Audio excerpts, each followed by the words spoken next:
Mi nombre es Verónica Camino Farjat, senadora de la República por el estado de Yucatán y, por supuesto, de Morena. Ahora sí que un lugar en donde encuentras todo tipo de caras. Caras muy felices, otras pensativas, claro. O sea, pensativas no en mala lid, sino reflexión. O sea, en el sentido de la reflexión.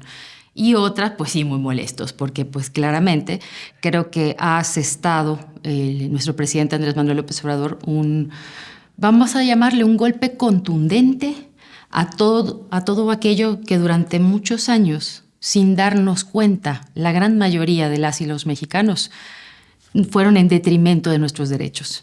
Entonces, el hecho de que lo haya hecho en estos momentos y que permita una reflexión también de las personas, ¿no? Por el proceso que viene, pues eso está causando un escozor buenísimo, ¿no? Y aprovecho decir, esta es la mitad de las reformas, es el primer legajo, tengo dos similares. Y dirán, oye, el tema del papel, es importante tenerlas, es importante mostrarlas en físico y decir, aquí están. Ya llevo leídas 5, de las cuales me gusta mucho leer los considerandos. Y yo quiero decirles a todos ustedes que nos ven, que en los considerandos ustedes pueden encontrar una gran clase de historia de México que no está en ninguno de nuestros libros. Y que es importante que todas las personas puedan leerla o que hagamos nosotros. En mi caso, como legisladora, por supuesto que estoy haciendo el esfuerzo de poder sintetizar, de sacar los datos importantes que a lo largo de mi vida no pude discernir en ese momento, no pude identificar, pero que hoy los identifico perfectamente bien y digo, por esto debemos nosotros no quedar a deberle a la historia de nuestro país y al futuro, a las futuras generaciones de México. Efectivamente, el proceso legislativo va a empezar en la Cámara de Diputados. Ahí vamos a iniciar. Las iniciativas fueron entregadas por nuestra secretaria de Gobernación, Luisa María Alcalde. Creo que fue un momento significativo también. Me parece que fue un acto, pues ahora sí, digno de la historia de México para estos momentos de transformación. Sin embargo, estaban planteándose hacer, discusiones en conferencia. En conferencia es cuando se juntan la Cámara de Diputados y la Cámara de Senadores. Recordemos que México tiene un sistema bicameral, es decir, funcionamos por 2 cámaras, primero diputados o senadores, o puede ser primero senadores y luego diputados. Entonces, estaban proponiendo hacer este estudio de forma en conferencia y literalmente yo creo que valdría la pena que cada uno de nosotros, tanto diputados por su lado como senadores por el otro, tengamos nuestras propias discusiones. Esa es una opinión muy personal, sin embargo, la decisión que se tome por parte de mi bancada y en el Senado, pues yo la respetaré. Entonces, después de que se haga el proceso legislativo en Cámara de Diputados, que ya fueron turnadas a comisiones estas diversas iniciativas, las comisiones tienen que estudiar, tienen que deliberar, posteriormente aprobar o no, y de ser aprobadas se van al Pleno de la Cámara de Diputados. Posteriormente a su aprobación, entonces llegarán a la Cámara de Senadores. Si no se aprueban, automáticamente se quedan ahora sí que en un stand-by, en un compás de espera hasta que puedan ser vueltas a estudiar en la siguiente legislatura que ya será integrada por nuevas legisladoras y legisladores. Sin embargo, yo creo que no van a querer pasar por estos momentos. Vaticino que la oposición no va a querer tomar esa discusión para dejar los temas a la especulación y poder usarlos electoralmente durante todo este proceso. Eso es lo que yo veo ahí, ¿no? Pero gustosamente, pues obviamente voy a compartir el contenido de estas grandes reformas. Cualquiera diría que nadie puede estar, pero hemos visto en otras grandes reformas que sí han estado en contra y no les ha interesado, o más bien no les ha importado mostrar de qué lado de la historia están, a qué obedecen y a qué no.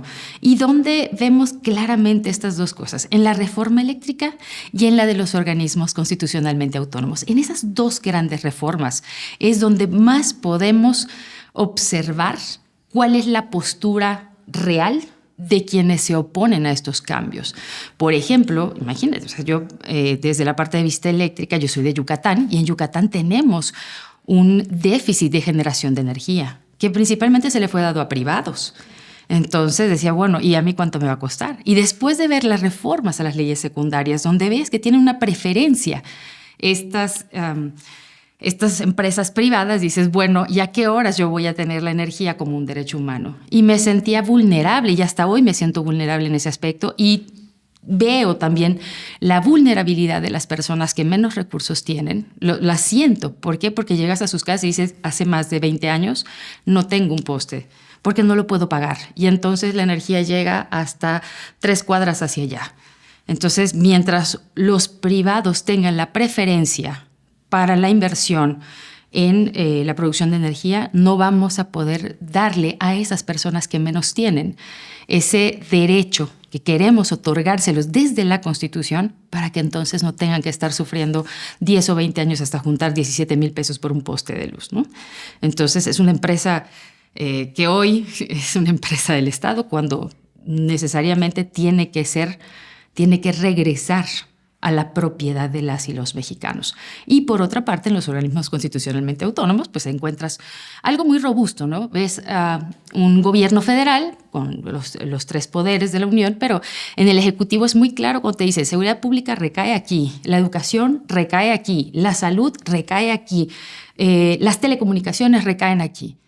Y esa es la competencia de la federación. Y ves la evolución de las leyes a lo largo de todo este tiempo y notas cómo esas facultades o cómo esos temas estratégicos para el desarrollo de un país entonces van saliéndose de la competencia del gobierno, de la rectoría real del gobierno y se van colocando en intereses privados. Luego entonces, para empezar, desmantelas al Estado. Segundo, lo pones en manos de quienes no necesariamente contemplen el derecho a la salud, el derecho a la educación, el derecho a la seguridad, el derecho a la cultura. No lo ven como algo que tienen que hacer sí o sí, sino lo ven desde el punto de vista de que me conviene hacerlo mejor, ¿no? ¿Y cuánto voy a recibir al respecto? Entonces, estas 2 discusiones van a ser, insisto, las que van a demostrar realmente, una vez más, después de ya muchas discusiones que hemos tenido en la Cámara de Senadores y Diputados, de qué lado de la historia quieren estar. Y me regreso a mi regionalismo. Al ser de Yucatán, por supuesto que eso a mí lo voy a decir como va, me molestó mucho. Y me molestó porque están jugando en contra de nosotros. Los yucatecos y yucatecas pagamos la energía más cara, lo puedo decir tranquilamente, de este país. O sea, los recibos de una casa pequeña pueden llegar a 2,000 pesos. De una casa promedio puede llegar a 5,000 pesos. De las casas más grandes ya se van de 10,000 hacia arriba. Y dirían, bueno, la opulencia, discúlpenme, pero no. Las personas en Yucatán no están pensando, y me refiero a, digamos, de una obtención de recurso medio hacia abajo. No están pensando en, ¿podré comprar un aire acondicionado o no? Cuando las temperaturas llegan hasta los 48, 50 grados, con sensaciones hasta los 55 grados. No están pensando en el aire acondicionado porque se lo pueden pagar a pagos, lo pueden hacer a plazos. Están pensando en el costo de la energía que van a tener que pagar a partir de que tengan el aire acondicionado. Entonces, no es posible. El aire acondicionado para nosotros debería de ser algo para todos, sin pensar sin querer ser opulente, sin querer transmitir que la necesitamos. No, es simple y sencillamente porque el calor y el sofocamiento nos llevan a otro tipo de comportamientos y entre ellos está la violencia, el consumo de alcohol y demás temas asociados, ¿no? Entonces, claro que lo sentí como un golpe y aquí a título personal lo digo porque fui la única en mi estado que votó a favor de la reforma eléctrica.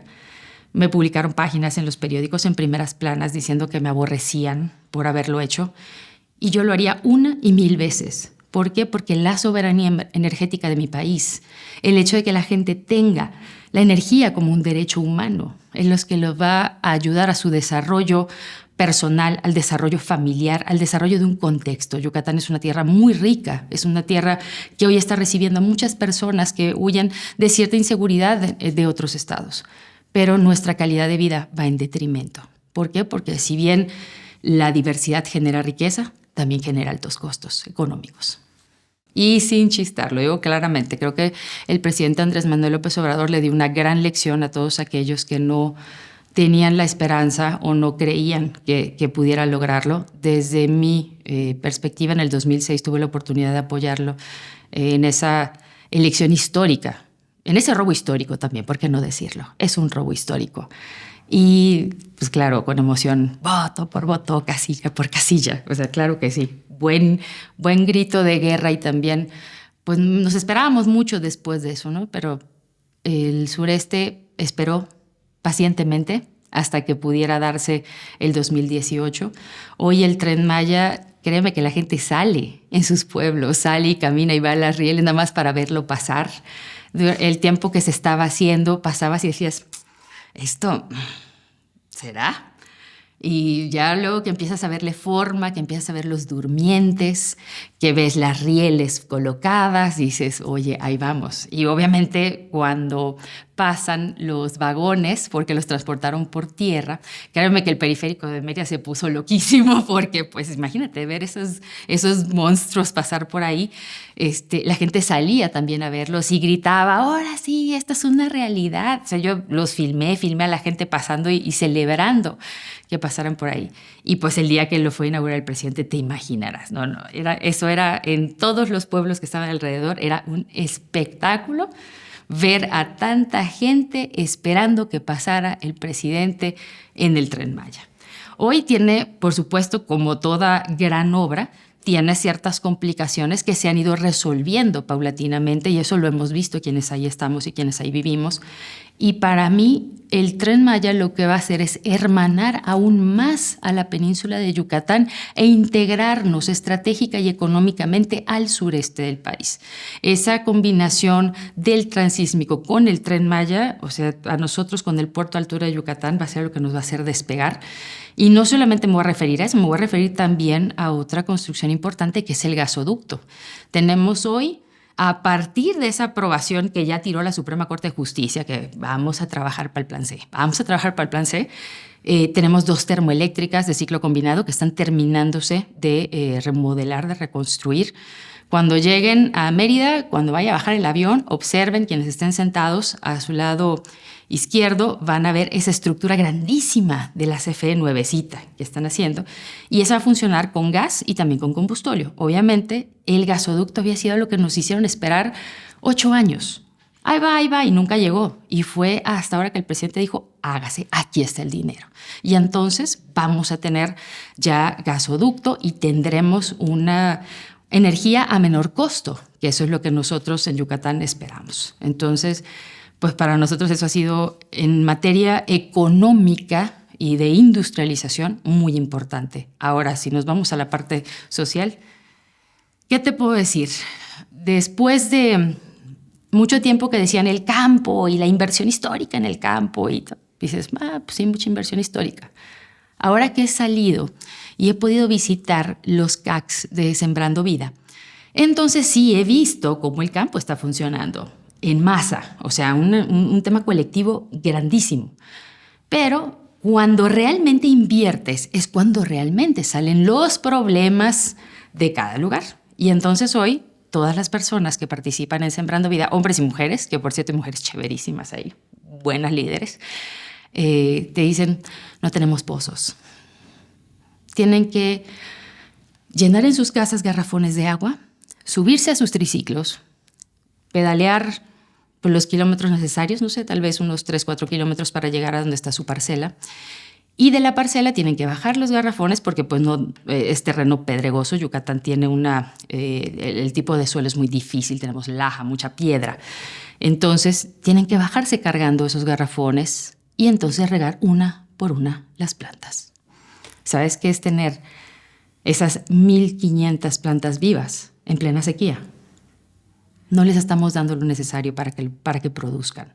Entonces, la siguiente etapa debe ser ya entonces cubrir esos problemas que salen, o esas necesidades, vamos a llamarlo, porque son necesidades, a partir de una inversión tan grande que se está haciendo en Yucatán. Y para mí es una forma de compartirle a las personas que más ingresos tienen en Yucatán, decirles, este es el momento en el que valores el plato que tienes ahí. No por lo que representa, no por lo que es la comida, que es algo que necesitamos todos para poder vivir, sino el esfuerzo de cada persona para que eso llegue a tu mesa y sea 100% orgánico, esté cuidado y además ¿cómo decirte?, el esfuerzo personal que están haciendo las y los yucatecos. Entonces, para mí, esa debe ser la base de la seguridad alimentaria de Yucatán. Espero, y obviamente pues vamos a trabajar para que se consolide y ese programa sea un derecho constitucional. Claro, logísticamente somos un atractivo. El atractivo primero es la seguridad desde hace unos años y ahora unado allá la logística que vamos a tener en Yucatán, obviamente nos potencializa. Sin embargo, pues te digo, el gran reto de Yucatán ahora es no hacer que otra vez la brecha de desigualdad se abra.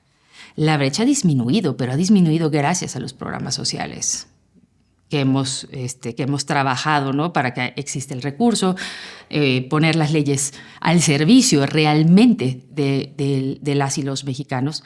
Pero, reitero, si nos vamos nosotros a los costos de eso, han sido muchos. Te puedo decir que hoy cada metro de Yucatán tiene un precio, y un precio que no le pusimos quienes podemos ser dueños de ese metro cuadrado, lo puso el gobierno.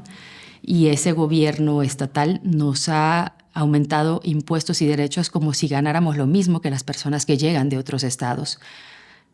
Hoy en día, 6 meses de no pagar el predial, te están llegando ya las notificaciones de créditos fiscales. Y los tengo, no te diría si no los tuviera, los tengo en las manos. Y me da mucha pena por esos gobiernos que están viendo cómo sacan hasta lo último, aprovechándose de las personas. Y hoy, pues también, aunque tenemos más personas incorporadas al régimen del Instituto Mexicano de Seguridad Social, no tienen el salario que quisiéramos que tuvieran. Entonces, nos hace falta trabajar mucho en la justicia social. No estoy hablando de un tema únicamente de pobreza, estoy hablando de un tema de justicia. Y la justicia, pues, puede no ser equitativa, pero pues, llegará el momento. Yo sé que Yucatán está listo para que la transformación pueda llegar en todo el sentido de la palabra, porque hasta hoy ni siquiera tenemos seguridad social en el sentido de la salud, ni siquiera eso tenemos por completo. No se han firmado los convenios con la Federación. La gente está yendo a los hospitales y le siguen cobrando por sacarle unas placas, por sacarles un análisis de sangre, por un parto en un hospital comunitario, que de comunitario no sé qué tiene, le están cobrando 17,000 pesos. Entonces, la ley desde mucho antes, o sea, estamos hablando del 2019, que tuvimos la primera reforma a la ley de salud, desde ahí estaba muy claro el objetivo de poner la salud gratuita. Luego llega la pandemia y bueno, logramos superarla con todo el mecanismo que se armó, el tema de las vacunas, que México logró conseguirlas gracias a la disponibilidad financiera en la que pudimos trabajar los diputados y senadores. Entonces, ¿para qué? Para que México pudiera desaparecer esos fideicomisos inútiles, ociosos. Yo no me explico cómo 50,000 millones de pesos estaban en un fideicomiso sentados durante 10 años sin que nadie los toque. Cuando se supone que un fideicomiso es entra el dinero y sale el dinero, pero que se quede ahí sentado, para lo único que lo puedes entender es que servía los intereses o los rendimientos para gastos de administración. Y en gastos de administración cabe todo, incluso hasta la lavandería, ¿no? Entonces, sí pasando eso, dijimos, bueno, se va a restablecer ya todo, y no sucedió. Entonces, en Yucatán todavía la salud sigue siendo un tema pendiente, no por parte del gobierno federal, por parte del gobierno estatal. Definitivamente, yo les diría, miren, cada iniciativa, aquí por ejemplo me hicieron el favor de enumerarla en la oficina de la A a la L. Por ejemplo, este tomo tengo la de los órganos constitucionalmente autónomos que queremos extinguir, está la de la Guardia Nacional, materia de industria energética, en materia de pensiones, materia penal, reforma electoral, poder judicial. No he llegado a ese. Cuando yo llegue voy a grabar un videito, por cierto. Pero cada iniciativa está compuesta del encabezado, que es básicamente el nombre de la iniciativa, y también la fundamentación por la cual se hace. Posteriormente viene la exposición de motivos. Después de la exposición de motivos, por lo general se coloca un cuadro comparativo enseñándonos cómo está la ley actualmente y cómo pretende que quede, y posteriormente ya te dan cómo queda artículo por artículo. Y al final está el régimen transitorio y entonces ya las rúbricas, que en este caso son de la secretaria de Gobernación, Luisa María Alcalde, y del presidente Andrés Manuel López Obrador. La parte más importante que yo les recomiendo ahora que lean es la exposición de motivos. Ahí, reitero, van a encontrar la historia paso a paso de cómo fueron modificándose nuestra Constitución desde la de 1917 hasta ahora y cómo se mermaron nuestros derechos. Entonces, es una síntesis bastante interesante. Yo les quiero decir, por ejemplo, aquí, si me permiten, está incluso a modo de antecedentes históricos y nos va desglosando. Yo aquí pues ya fui leyendo y resumiendo un poco, poniendo especial atención en diversas cosas. Y, por ejemplo, les puedo decir, por su parte, México. Esta es la de organismos públicos autónomos. La creación de los órganos constitucionalmente autónomos se caracteriza, entre otras cosas, por las notas siguientes: desmantelamiento del Estado, privatización del derecho público, desmantelamiento del estado de bienestar, que ese es un concepto mucho más profundo de lo que pueda decirse aquí. Y cuarto, la subordinación del Estado mexicano a los intereses geoestratégicos de los Estados Unidos de América. Y yo le agrego, y demás países, porque no solamente fueron de ellos. Estas son cosas que ustedes podrán encontrar. También hay muchas citas, o sea, no es algo inventado, es algo que, miren, aquí en los pies de página van a encontrar también dónde está esa información. Y esta información es de gente académica. Son libros también editados por la propia UNAM, muchos de ellos. Así que, señores, esta es una clase de historia, mexicanas y mexicanos, yucatecas y yucatecos. Léanlas, porque quien no está convencido después de leerlas va a reflexionar. Y va a reflexionar como yo, que cuando dijo el presidente el día que las presentó, el periodo neoliberal empezó en 1983. Yo nací en 1983.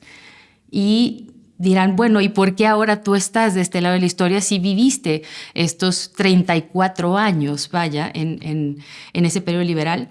Pues simple y sencillamente porque a lo largo de tu vida, el estar en contacto constante con las personas, independientemente de las circunstancias que tengan, te hace conocer sus necesidades, te hace sentirlas. Y cuando ves esto, dices, efectivamente, esto es lo que mi pueblo necesita. Así que no se lo pierdan, lo pueden encontrar por el momento, como fueron suscritas ante la Cámara de Diputados. Entren a la página diputados.gov.mx y van a poder buscar en el apartado de iniciativas el bloque de iniciativas. Son 20, se las recomiendo mucho y ya saben, para más información, sigan a la 4TV.